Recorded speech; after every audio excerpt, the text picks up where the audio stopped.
हे खरं आहे की मी फोन केला होता, पण शेतकऱ्यांच्यासाठी केला, कुठल्या कोणाची खाजगी फाईल की कोणाला मदत हो.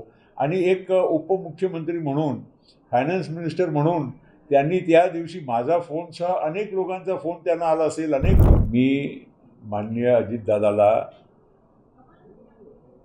आदल्या रात्री फोन केला, मी मोबाईल केला. मला माहीत नव्हतं की अजितदादा मुंबईत आहे की पुणे बारामती कुठे आहे.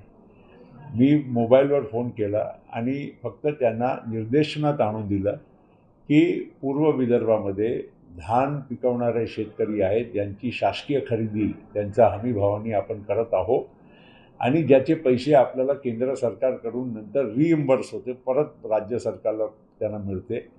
ते पैसे अजून चुकारे जे आहे शेतकऱ्यांचे ते अजून पूर्ण झालेले नाही.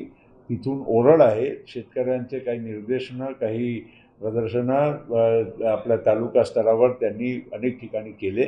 तो मी त्यांच्या लक्षात आणून दिलं.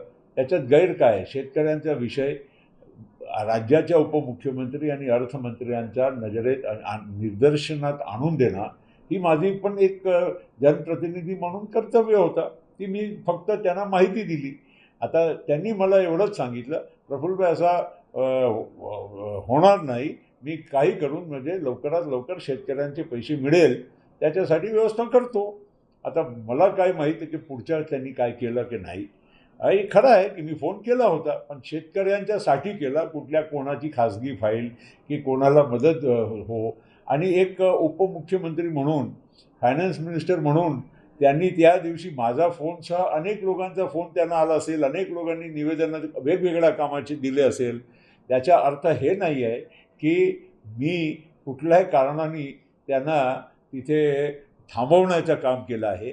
आणि मला माहीतसुद्धा नव्हतं. मी दिल्लीत होतो आणि दिल्लीतवरनं मी त्यांना मोबाईलवर फोन केला. हे मला माहीत नव्हतं की हे मुंबईत आहे की कुठे आहे.